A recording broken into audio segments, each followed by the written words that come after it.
Moment right now, a critical update from police and likely FBI leading the investigation. We are going to bring that to you as soon as it begins because a lot has happened since this attack played out. A lot more information is coming in. We're looking forward to hearing from officials on what they know right now. Here is what we know right now. 8 people are dead, 13 others injured after a man used a rented pickup truck to latest is law enforcement had told CNN that search warrant or warrants had been executed at the suspect's home in New Jersey throughout the night, and now we do have some video on that. As you can see, this is the New Jersey home. Potential evidence being brought out of that home. Law enforcement has also confirmed that the suspect lives in this home with his wife and 3 children. Also expected today, search warrants to be executed on the truck, which is still at the primary crime scene, 1.5 blocks away from where I am. And what we are learning is that FBI investigation into yesterday. All right, we're going to jump over. This press conference is starting right now. Thank you so much, Gene. We'll take you there. On some of the things we've learned overnight. You're going to get an update on the injured from FDNY Commissioner Dan Nigro. Then you'll hear from Mayor de Blasio and Governor Cuomo. And I want to thank for being here Manhattan District Attorney Cy Vance, June Kim, the U.S. Attorney for the Southern District of New York, Commissioner Roger Perino is here from New York State Homeland Security, and then Joe Esposito from OEM, the Commissioner of OEM, is here also. Also like to thank the State Police for being here today and for everything they did yesterday. Chief of the Department Carlos Gomez is going to lay out some of the security plans we have in place in light of yesterday's event and ahead of Sunday's New York City Marathon. And he'll also give you an update on the traffic situation on the west side. Bill Sweeney, the Assistant Director in charge of the New York office at the FBI, will make a statement. And then John Miller, Deputy Commissioner of Intel and Counterterrorism, will share with you some of the details about the work that we're doing on this case. And you have to understand that this investigation is still in its infancy. We do not yet have all the answers. And there are details today, and there'll be more down the road, and not everything we're going to be able to share with you. You understand that? You know, in terms of casualties, this is the worst terror attack in New York City since September 11, 2011. I want to take a minute to commend all New Yorkers. I want to commend everyone who lives in, works in, and visits our great city, because no one in this city is complacent. We saw the strength of that resolve last night with the very large crowds that attended the annual Halloween parade in the Village.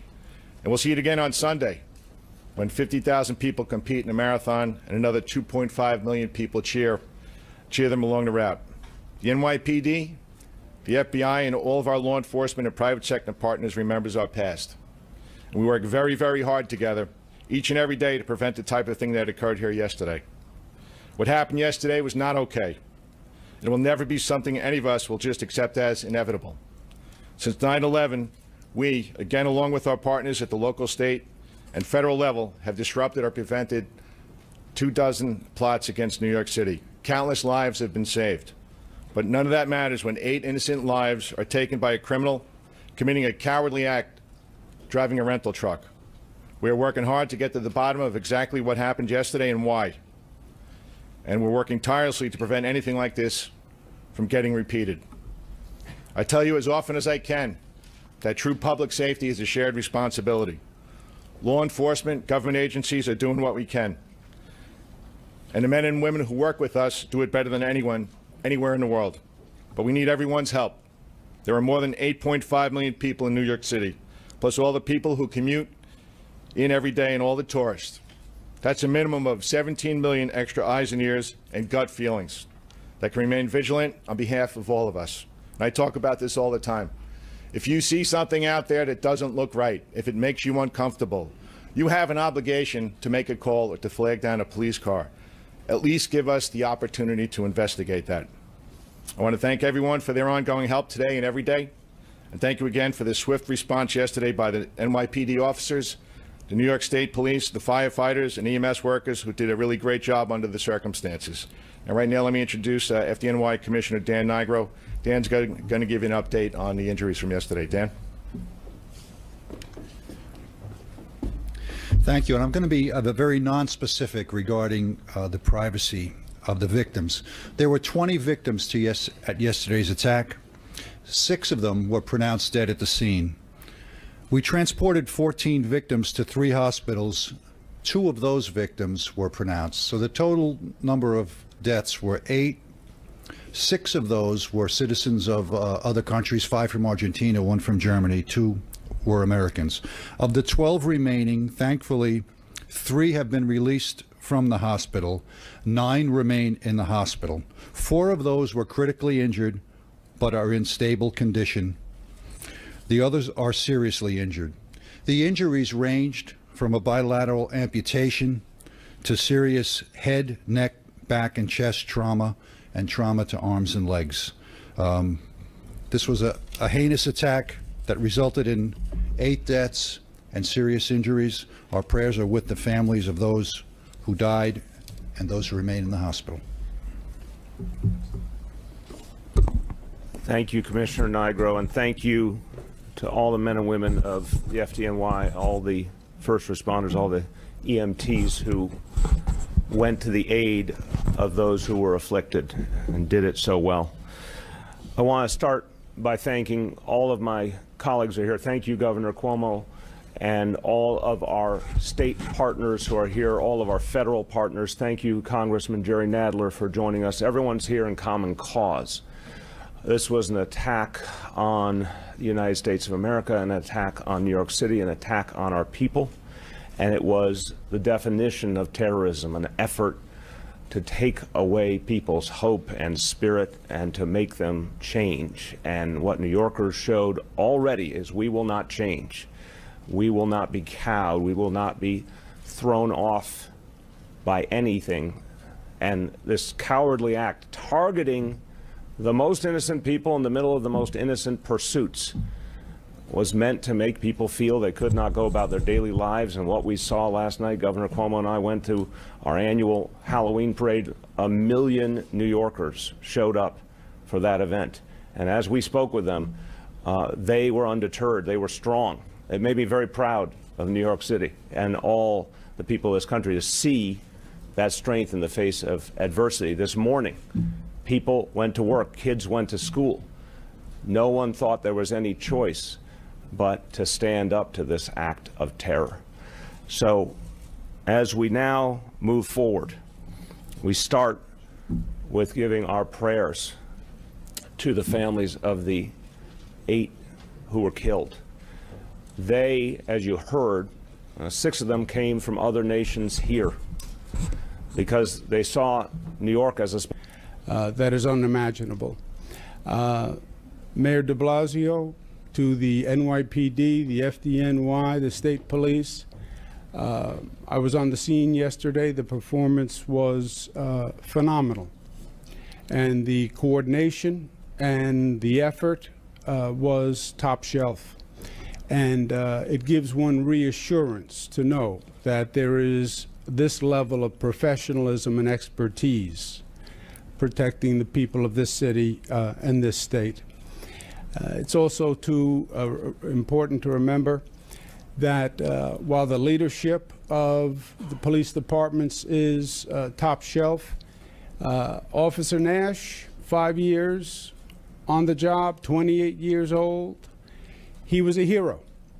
And the NYPD is not just the leadership, it's the men and women who are out there every day, who are on the first line. And I think Officer Nash really showed how important they are and how talented and how brave. So we all applaud and congratulate him. I spoke to the Homeland Security Secretary yesterday, who pledges full coordination with all the federal efforts and the FBI. I think it's important that we are all working as one. And in this kind of situation, there is no alternative. This is not a time to have politics. This is not a time to point fingers. This is not a time to find blame. It's a time to come together and work for a common goal. The effort yesterday killed 8 people. But in my opinion, the effort failed because the effort was not to kill 8 people. The effort was to disrupt us, to terrorize us, to scare us, to create mayhem. That's the effort. That's the goal on all of these attacks. New York is a special target because we have that Statue of Liberty in our harbor that we're proud of, holding up the torch for freedom and democracy. But we've seen it all around the world, and it is to create mayhem and terrorize. And it failed. The mayor is exactly right. The Halloween parade last night was a beautiful example of the failure of the attempt. 1 million New Yorkers came out with their families, with their children. They celebrated. They were there just a number of hours after the incident.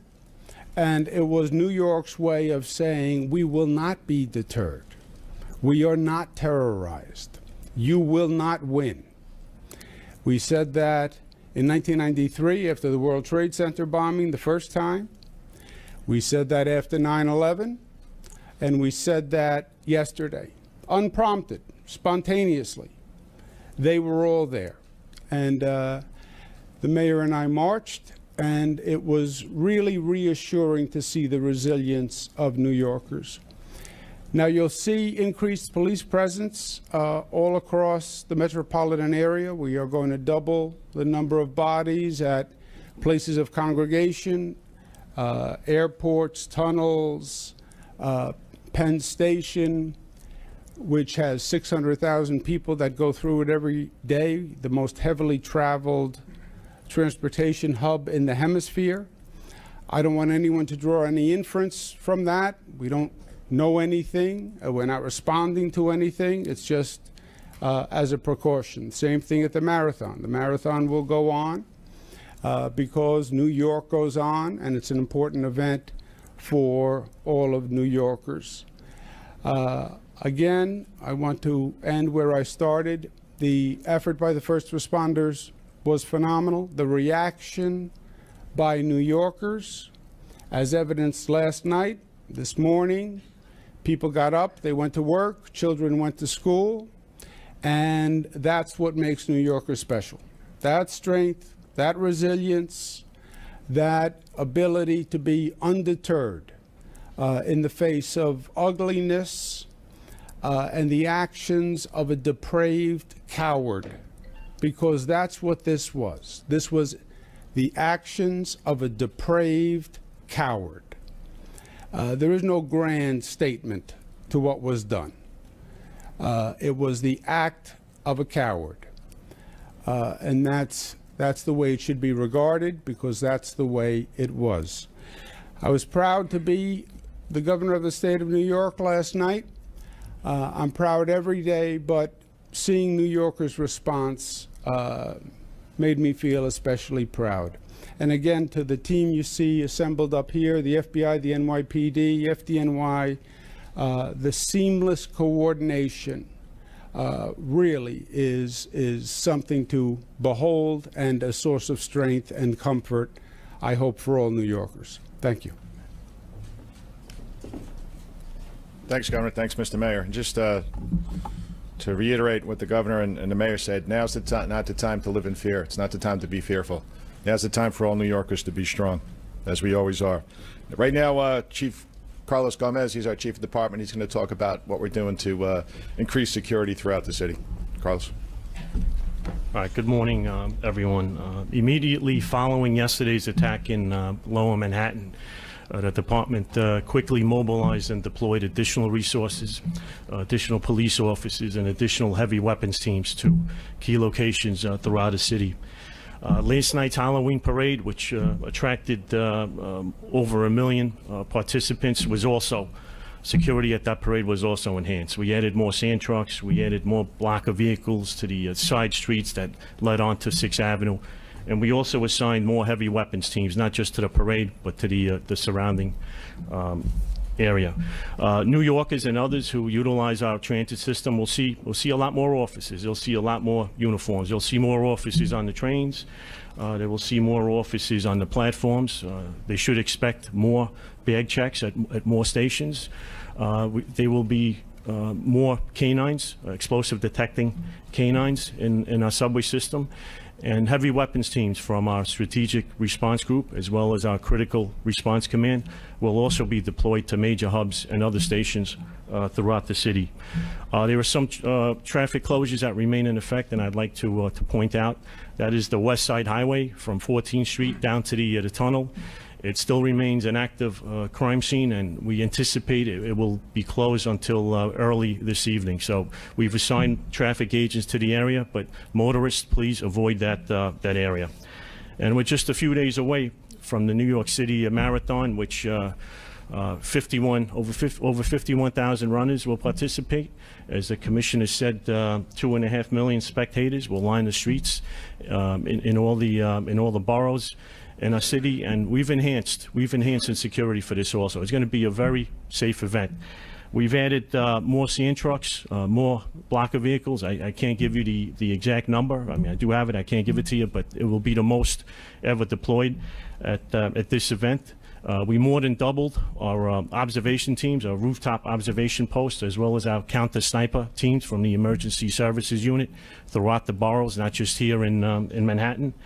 And we've also added more heavy weapons teams throughout the city. Officers from our Emergency Services Unit, from our Strategic Response Group, and from our Critical Response Command. They'll be at fixed locations along the route, but they will also have a mobile response capability if they are needed elsewhere. And this increase will supplement the already large, substantial detail of uniform officers that you'll see along the route. But there will also be officers attired in civilian attire and plain clothes that you won't see. They'll be mixing in with the crowds to detect any suspicious activity. Canines, a large number of canines will be deployed along the route, as will counterterrorism officers with their resources and equipment. Our aviation helicopters will patrol from above. They'll survey rooftops as well as the route, and certainly traffic control agents. They'll have the hard task of keeping traffic moving in the affected areas. As the commissioner said, 8.5 million New Yorkers, several million other tourists. That's a lot of eyes and ears in our city. If you see something, say something. Tell an officer. Call 911, or certainly you could call the New York City Terrorism Hotline, 888 NYC SAFE. And we look for it to be a very safe and enjoyable Sunday. Thank you. All right, thanks, Carlos. And now we're going to hear from Bill Sweeney, the Assistant Director in charge of the New York FBI office. Bill and his people continue to be great partners in New York City. Bill. Thank you, Jimmy. Good morning, everybody. Our thoughts and prayers from the Bureau are with all the victims' families, especially this morning, and for all those that are still recovering. Right now, the New York JTTF, which is comprised of about 50+ agencies, is following up on related leads as we work to process and analyze intelligence information related to yesterday's attack. Like last year, our partner JTTF in Newark is also fully engaged. Both of those JTTFs, both here in New York and in Newark, are operating 24/7 and will continue to do so for the foreseeable future. We also have joint terrorism task forces around the country that are following up on leads as we generate them and kick those out. The investigation is still in its early stages. I know I say this each time, but it is vitally important that we do not inadvertently disclose information that could adversely impact this investigation. I think the public understands that need for the level of operational security, and for that reason, I may not be able to answer specific questions on how much or what we know. I can say we've been conducting searches throughout the night and into this morning. I expect those searches will continue and additional searches will develop as we generate additional information. I expect evidence collection on the scene to continue till at least early this afternoon, but more likely till early this evening. We are very grateful for the patience and the resiliency of the workers and the people that reside in the Tribeca area. I'm asking the public to call us with any information that you may have. We've set up a hotline. The two numbers are on the chart to your left. The first, nationwide, 1-800-CALL-FBI. Obviously, the NYPD number is up there as well, but we have a second. It remains preliminary, meaning some details, timelines, etc., may change as we develop more granular information. This investigation is being carried out jointly by the NYPD FBI Joint Terrorism Task Force and the Intelligence Bureau of the NYPD with the Counterterrorism Bureau, and hundreds of detectives from the NYPD Detective Bureau who responded to the scene and worked through the night developing evidence and following leads. The timeline as we have it now starts at 2:06 p.m., at which point the suspect rents a large vehicle from the Home Depot located in Passaic, New Jersey. According to license plate readers on the George Washington Bridge, he exits the bridge into New York City, southbound on the West Side Highway at 2:43 p.m. At 3:04, a Port Authority camera on top of an air vent outside the Holland Tunnel shows the vehicle entering the bike lane and traveling at a high rate of speed southbound at West Street and Houston Street. At this point, according to witnesses, video, and investigation, he appears to target bicycle riders and pedestrians within the southbound bike lane traveling at a high rate of speed. That ends when he collides with the school bus, injuring a number of additional people. And at 3:08 p.m., we get more than a dozen 911 calls reporting people down, the school bus accident, and a man with a gun in the street. 2 First Precinct police officers who were out on another call are alerted by civilians about the activity going on outside. They leave that location. They're joined by a 3rd officer. They observe a man who appears to be waving a gun and yelling at the scene of the accident, and they observe people down on the scene. One of those officers, Brian Nash, takes action and fires his service weapon, bringing the attack to an end. As the injured were being removed by fire department and EMS personnel and being triaged at the scene, a perimeter was set up around that truck, and the NYPD bomb squad was called in to clear that vehicle for any suspicious devices. The suspect is identified as Seyfulo Saipov, a 29-year-old legal permanent resident of the United States who came into the country from Uzbekistan in March of 2010. Overnight, based on the investigation, there have been a number of search warrants executed, and there may be more. Witnesses interviewed, associates tracked down, as well as interviews with associates. The suspect was transported to Bellevue Hospital. We are awaiting to hear an update on his condition today. Obviously, he is in custody and under arrest. Based on the investigation overnight, it appears that Mr. Saipov had been planning this for a number of weeks. He did this in the name of ISIS, and along with the other items recovered at the scene was some notes that further indicate that. He appears to have followed almost exactly to a T the instructions that ISIS has put out in its social media channels before, with instructions to their followers on how to carry out such an attack. At this point, we'll open it up for questions. Commissioner, we'll field some questions. Sure. Yep. Were there any followers follow-up? Is there any effort to other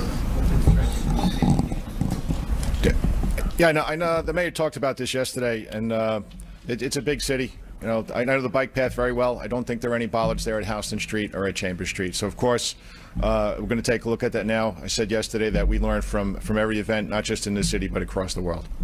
Yeah. Have you had a chance to talk to the suspect? What did he say? Bill or John? Suspect was interviewed at the hospital, and we're not going to be able to go into his statements in any specificity. Side? Yeah, right there. I've got a question for Governor Cuomo and Mayor Blasio. Yep. Have either of you received a call from President Trump since the attack happened? And for the police commissioner, we've got sources telling us that authorities knew an associate, Mr. Saipov, before this incident. Does that mean that police were already investigating someone affiliated with this suspect? I'm going to let Commissioner Miller talk about that. John, you want to answer that first? Sure. What we can say is Mr. Saipoff has never been the subject of an NYPD Intelligence Bureau investigation, nor has he been the subject of an FBI investigation, and we know that through our work with the JTTF and Bill overnight.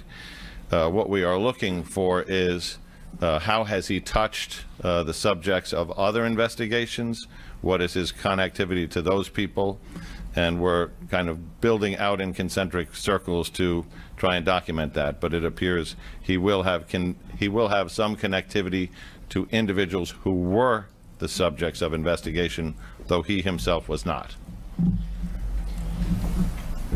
I received calls yesterday from the Homeland Security Secretary and from the Homeland Security Advisor in the White House, Mr. Bossert, and both offered any and all help to New York City in this moment, and said they would be 100% available to us in any way going forward. So those calls happened, give or take 7 o'clock yesterday evening. Not from the President directly, no. I received no call from the President. I also received a call from the Homeland Security Secretary, Acting Secretary Duke, and we spoke about coordination of resources, JTTF, FBI, but basically, did we need any other assistance from the federal government? I actually received a phone call from the Acting Secretary also, a little bit after 8. Yep, David.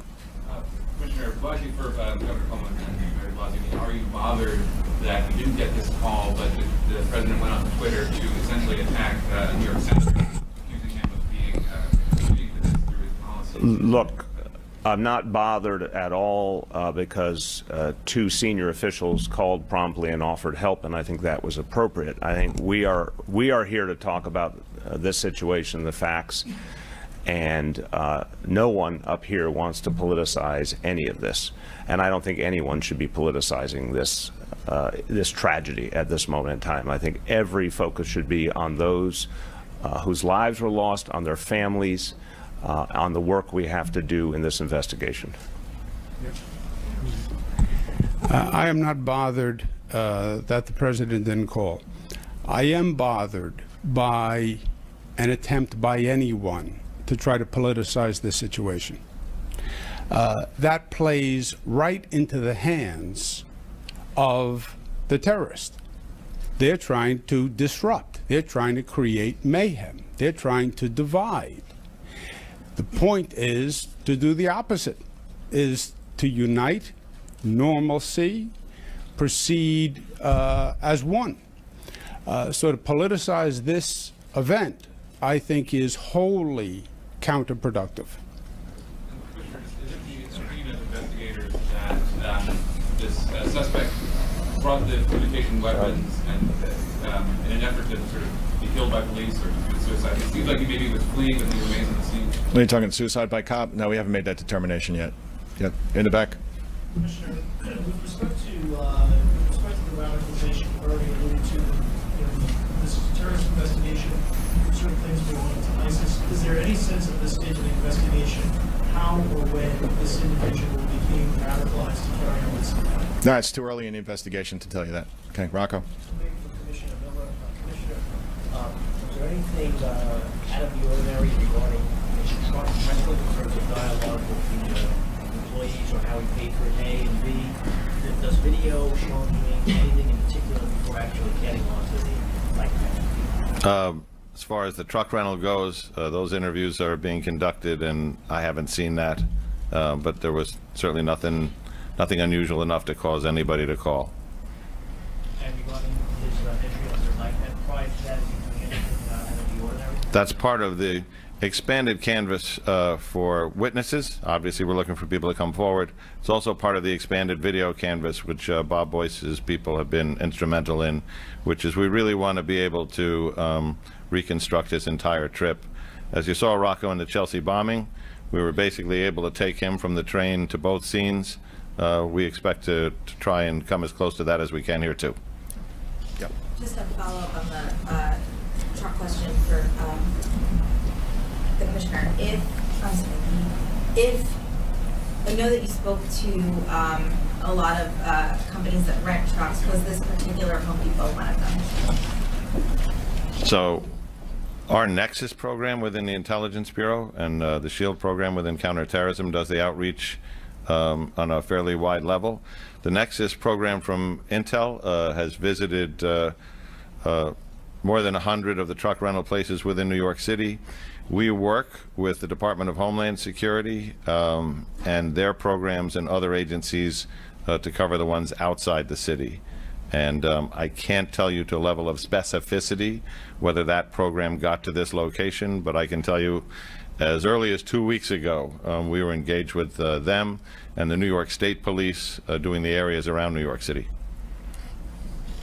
Is there any evidence that he tried to buy films prior to this, or any other activity in those planning stages that would have been suspicious to say that people should see something and say something? No, as part of course, as part of the investigation, we're going to go backwards in his history, what he's done over the last couple of months.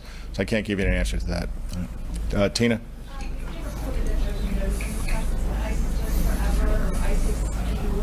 Yep. Hey, John, you want to talk about the notes? The notes were handwritten in Arabic. They had symbols and words, but the gist of the note was that the Islamic State would endure forever. Yep. I'd like to ask Mr. Kim, there is a federal death penalty for murder that is, quote, willful, deliberate, malicious, and premeditated. Do you anticipate filing a federal death penalty case after this attack? Obviously, at this point, since we haven't yet filed any criminal charges, there's not much I can say about potential charges. I can say that from the moment of the attack, we had federal terrorism prosecutors working with the NYPD, the FBI, and the Joint Terrorism Task Force, and coordinating with District Attorney Cy Vance's office to assist in the investigation, get search warrants, get legal process filed, and to gather the evidence and assist in the investigation for the purpose of ultimately determining whether there are federal terrorism charges to be made. So at this point, I'm not going to speculate as to what charges might ultimately be brought and what the sentences might be. And if I could follow up with John Miller, the fact that the note was written in Arabic, how significant is that, and does it speak at all to the level of radicalization of Mr. Saipov? I don't know. Juliet? Yeah, you indicated earlier that he'd been planning this for weeks, so what was he doing in the prior weeks? John, you want to talk about that, or Bill? We're going to reconstruct that literally day by day going backwards, but at this point, I'm not going to get into that in any detail. Can you say whether he was online, looking at sites, or whether he was in contact with people, or? Everything you said is a part of the investigation now, and we're peeling back through. Obviously, there's a process here. What were his communications? Who were they with? What was the content? What's relevant to this? Colleen? Have you guys spoken to his wife?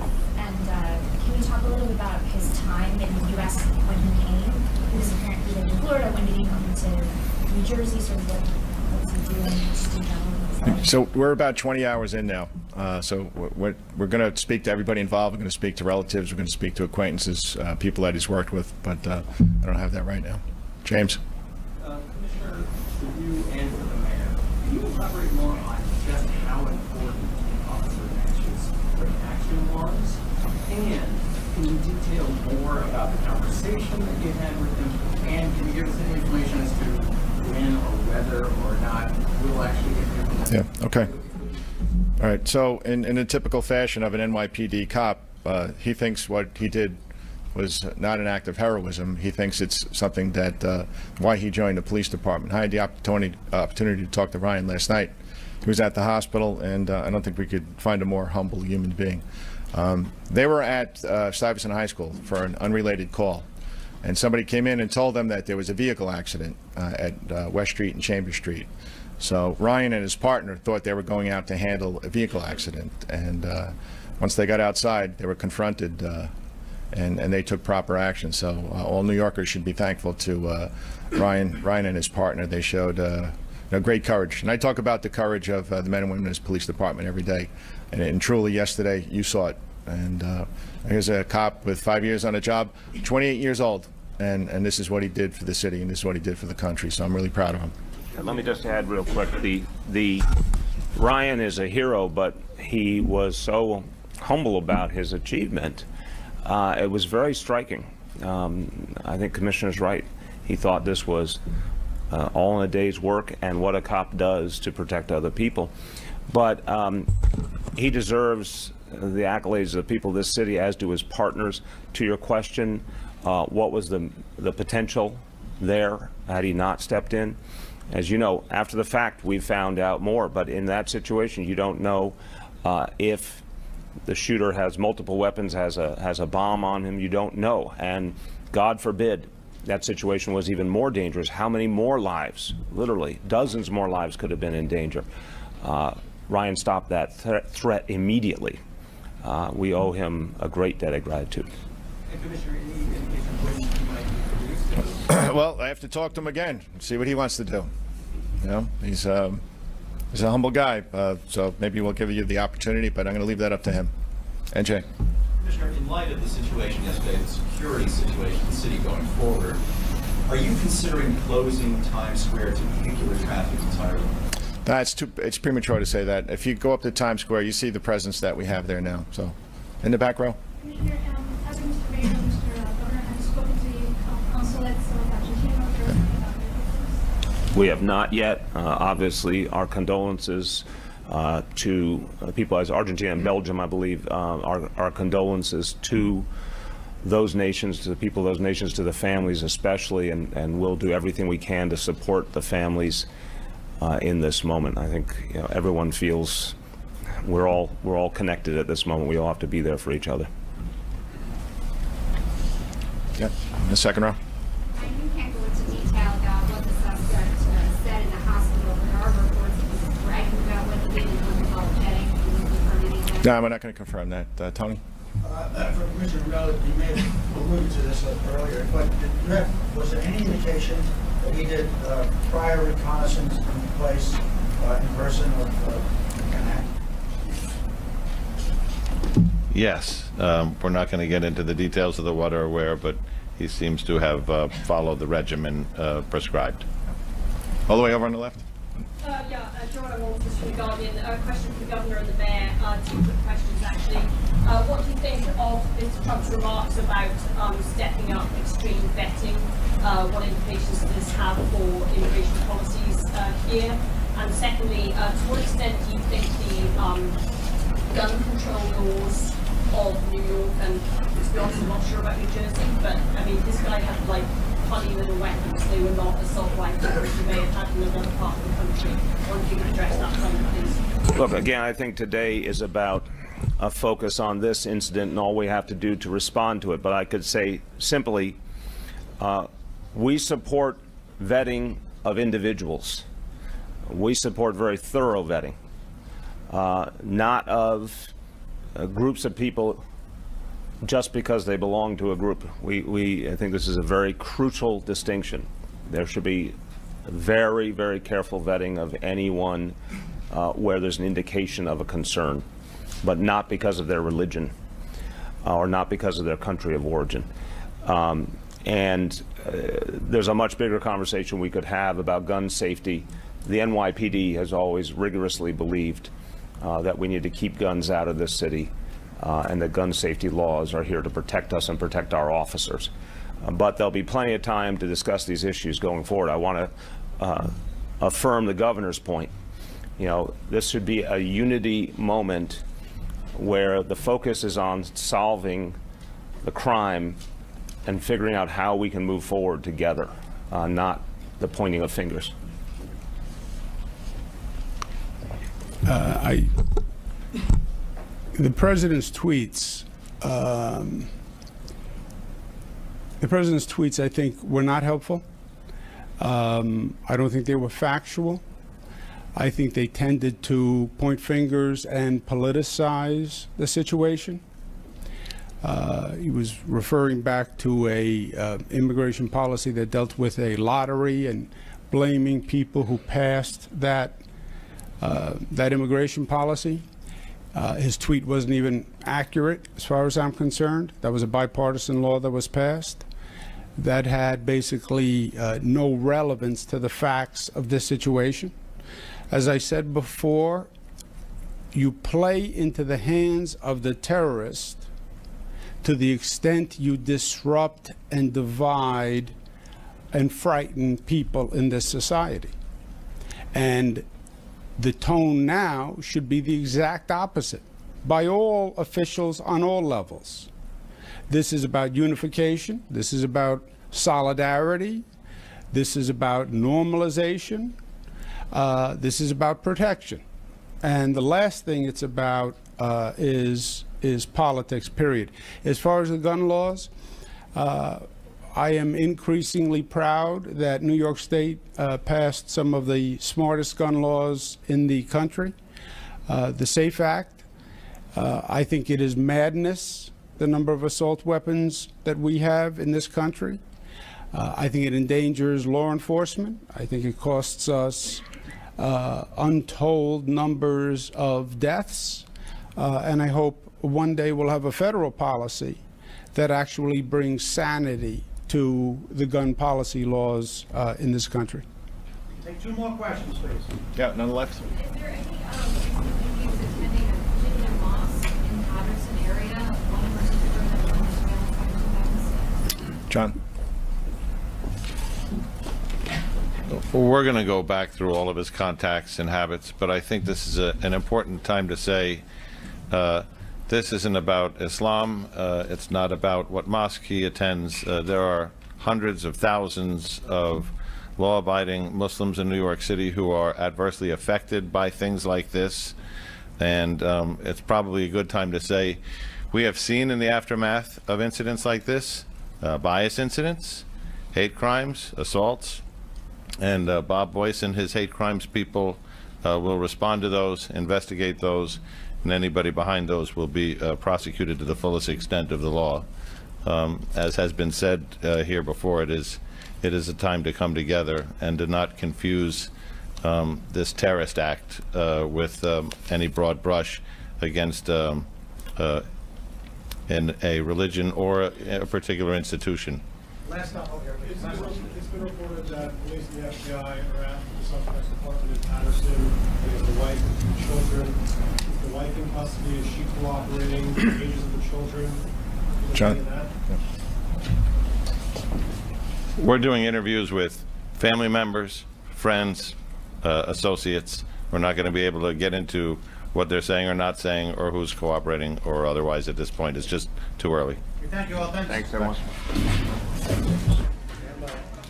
All right, we have been listening to a very important update coming from New York City, state, and federal officials on the investigation into this attack, this horrific attack, terror attack that played out in Lower Manhattan yesterday. A very important timeline update, more updates about what they know about the attacker, and also being very clear that they are in the infancy of this investigation. We're going to piece through all of this for you right now, but right now, first, I want to get over to CNN crime and justice reporter Shimon Prokupecz. Shimon, you've got some new information coming into you.